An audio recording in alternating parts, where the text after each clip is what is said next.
After losing in '08 in Tampa versus Stanford, Coach Auriemma let the seniors go and he spoke to us, but he mainly just said, we're not going to go anywhere unless Tina Charles just changes her act. And I took his words personal, and I was just in the gym with CD, just working on my game. You know, he said we have a really good point guard in Renee Montgomery, a really good wing player in Maya Moore, and what we're missing is a post dominance.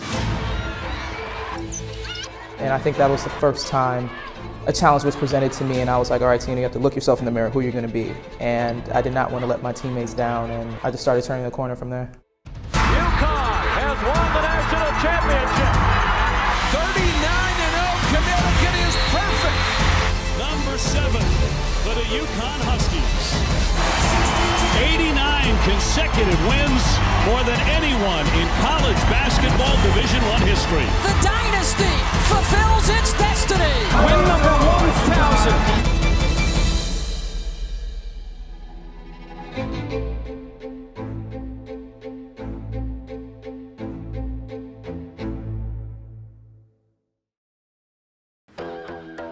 There was major confidence in that group going into the '08-09 year, just because everyone wanted to turn a corner. Everyone there knew that bad taste we had in our mouth when we lost. Coach Auriemma said we would be back, and we were. And I want to say we killed it. I think we beat everyone by double digits. It's about to go off. Charles with the steal, Montgomery to Moore, knocks it down, timeout, Moore, Montgomery to her left, and finds her. Great look down low, Moore to Charles, and how about that head fake? Boom, boom, boom. Like, no one stood a chance. Our practices were harder than the actual games. It's picking apart that press. It was like the parting of the seas.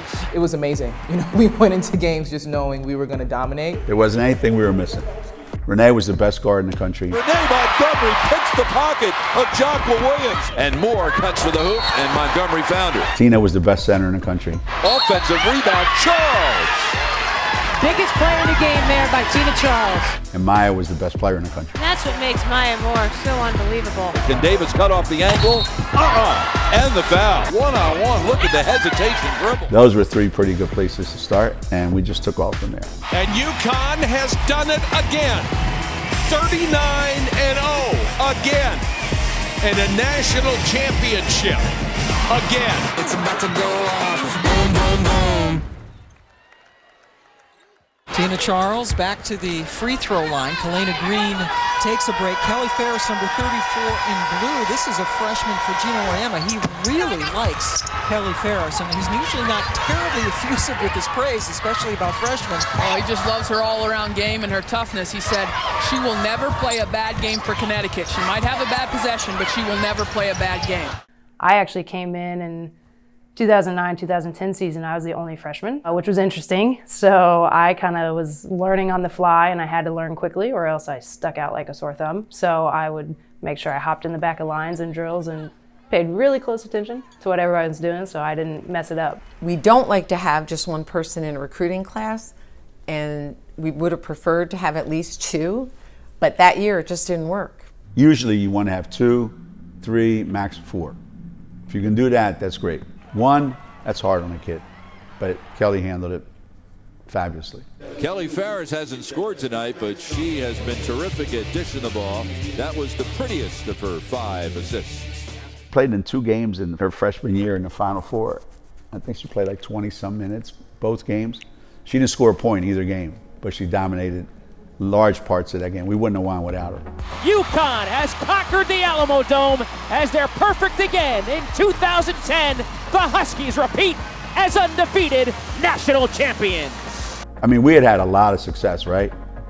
Leading up to that, but then those 2 years, it looked like people just thought they couldn't beat us. I only lost 6 games in my collegiate career, but that's just because of the standard. Every team reflects the same because Coach Auriemma is so consistent in who he has to be. You know, he's so special in tapping into every player and getting the best out of them. Knowing how far to push, how to hold back. He'll make you feel down, but he'll bring you right back up. And he's always there to celebrate you, but he just wants the best for you, and he just doesn't teach the game of basketball but the game of life. Everything you're learning from him, you could carry over into your everyday life, and I'm very, very thankful that I was able to go to UConn.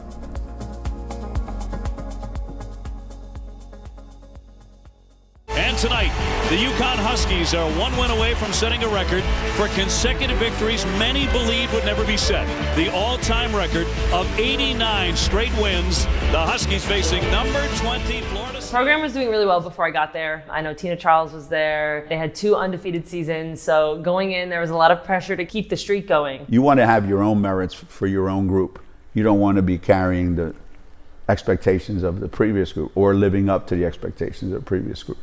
It's not like the expectations were unrealistic because we created them. Every game, everyone was looking for something new and more exciting and different, and we kept doing crazy, new, exciting things. And UConn has one up UCLA. 89 consecutive wins, more than anyone in college basketball Division I history. And now it's on to number 90. We'll have that for you against Stanford on December 30. And the win streak is over. UConn's win streak ends at 90. Connecticut has finally lost. When we lost, it was like, oh my God, it's the end of the world, you know? I think that was the moment that CD told me on the bench that I had to get stronger, tougher, faster. I said, if you want to play at this level, these are the things that you have to do. And she was fine. She's like, I know, I understand, and I'm going to do it. Steph is, you know, you can't help but smile when you say her name, just because she had a personality so big. And she was an interesting character. My recruitment was interesting. I had a lot of schools that reached out to me, and then Geno was actually one of the last ones. He tells the story all the time that he recruited me at a tournament solely because I fell, I think 8 times, and I got back up every time. He just thought it was just so, hardworking, and I didn't give up. But I think I actually was terrible that game. Anyway, he sent me a letter, and I just remember getting that letter. I was so excited because, again, I was kind of a big fan of UConn, being from New York. It was a close school, and I grew up watching Diana, so it was a dream come true for me to get even a letter from Geno. Steph cried the very first workout, and I hadn't even done anything yet. I don't even know what I said, and she was crying. My first semester as a freshman was really, really rough. I didn't do well in school. My workouts were hard. I think I cried every other weekend. It took Steph and I a while to figure out how I needed to be in order to help her get to the next spot. We figured that out, and I adjusted, and then the next year she told me I needed to be harder on her. It was a process with Steph, but always a joy, always willing to work. One of my favorites. Dolson down low and has her shot blocked by Sweeney. Yeah, my first 2 years were tough. My first year was probably the toughest though, because we had Maya as a senior, and a lot of times you want to win for your seniors. Sometimes there are programs out there in different sports that try to create rivalries, and rivalries create themselves. And they're created because one team wins and then another team wins, and they beat the crap out of each other, and they don't necessarily like each other. It's okay to dislike your opponent greatly. Beating Notre Dame twice in the Big East tournament and then losing in the Final Four was so hard for us. I think both times we thought we were going to win. I remember after, Geno was really mad, just disappointed in us, but we were disappointed in ourselves. Those were tough years. The Irish put down the Huskies for a second straight year. Jen on the shot clock. Stork playing defense, knocks it away. Breaks in all alone, and she lays it in. Welcome to college, Brianna Stork. Stewie, obviously she's a local kid and came to all of our games. And obviously, when you're recruiting somebody like that, it's a generational player. We felt pretty confident. We weren't sure, but I think it came down to us and Duke. The other schools kind of had a chance at recruiting me. I am from Syracuse, so that was an option. I liked Duke, Maryland, but nothing was like UConn. Mariah, I kept telling Shay, I said, Shay, we're not going to get her. These kids from Texas, they're not going to come up to Connecticut. She goes, I don't know, Coach, she's a little bit different. And she came up, and I'm like, it's not going to happen, Shay. And then, a month later, she says, Coach, she wants to come up to another game. I said, really? That's when I thought, man, she might be different than the other Texas kids. So we got her. Then Morgan Tuck was in the office one day. My favorite memory from that trip was Maya Moore was there on the team. She took us to the student union and made us sing karaoke with her on stage. We were like mortified that we were in high school out of college singing karaoke, but it was with Maya, so it made it a lot better. And by the end of the trip, I committed before I even left. I knew it was where I wanted to be. #1 team in the country with the ball. The Connecticut women, Notre Dame #5. The Irish have beaten Connecticut 4 of the last 5 times they played. And here's the freshman. Basket's waved off. Player control foul. Notre Dame rivalry, that's like my rival, our rival. Just like the back and forth, Big East tournament play, stuff like that. And then losing to Notre Dame 3 times in the regular season my freshman year. Notre Dame has beaten Connecticut and they knocked the Huskies in the #1 spot. And they do it at UConn. What a game! We had, a triple overtime. That one was at Notre Dame. It was kind of like when you lose the first one, it's like, all right, but we're going to get them the next time. And then to lose in the Big East championship game, like at the end of the game on like a buzzer beater layup, it was terrible. Diggins, inside at Shotwa, got it with 1.8 to go. We lost in the Big East championship game, and I remember coming back to the locker room and I said, let's take some time off and let's regroup. And when we get back to practice, we'll show you guys how we're going to win a national championship. In the locker room, Coach Auriemma was like, I'm going to teach you guys how to win a national championship. Because we finally got to the point where we were playing the level and the style that he wanted us to, and we might have come up short in that Big East championship game. But he knew that we were ready to take on a bigger goal and win the national championship. You've heard it before.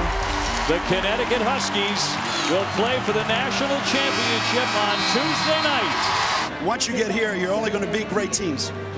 And the reason Notre Dame's beaten us 7 out of the last 8 times is because they're really, really good. For just this night, we just needed to be better than them, and we were.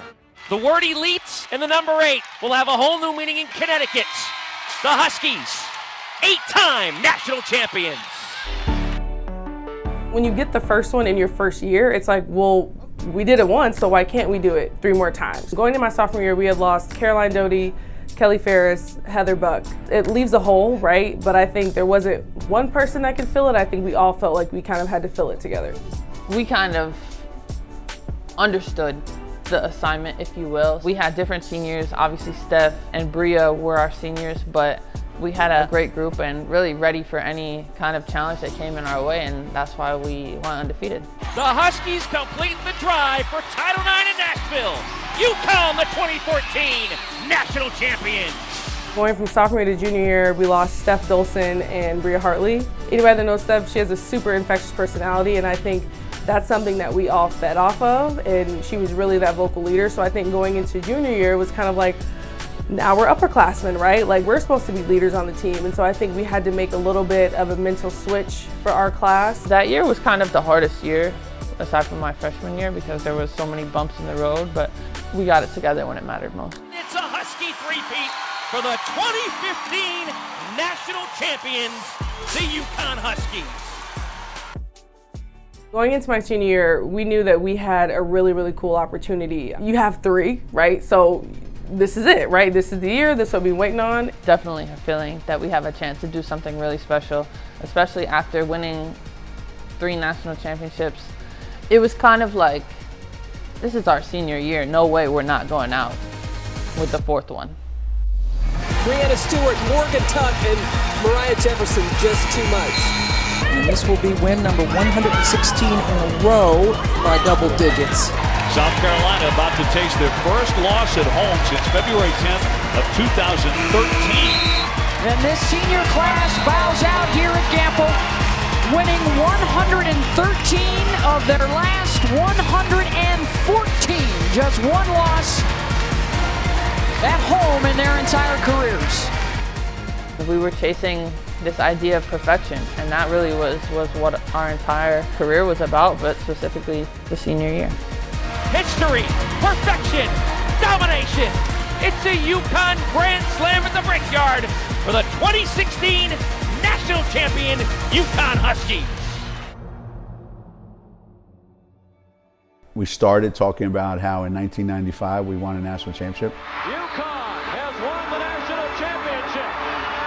And here we are now, and we've been in 15 of the last 16 Final Fours. The UConn Huskies are headed to Cleveland, their 23rd appearance in the Final Four. And no one's ever going to touch that. No one's going to 15 Final Fours in 16 years. That's not going to happen. It's difficult to answer a question on why you've been able to do something and no one else has when we only know how we do it. That's a question I can't answer. My staff and I, we get the right players, we coach them the right way, we trust them, and we leave the rest up to them. We come to work every day, we try to do the right thing, we work hard, we try to bring out the best in our players, we try to put them in uncomfortable situations so that they can get better, and we try to help them get to where they want to go. You gotta have a little bit of luck, and these last couple of years it's been a little bit unlucky, but we still figure out a way to get there. I gotta believe once our luck changes, 12 and 13 are right around the corner.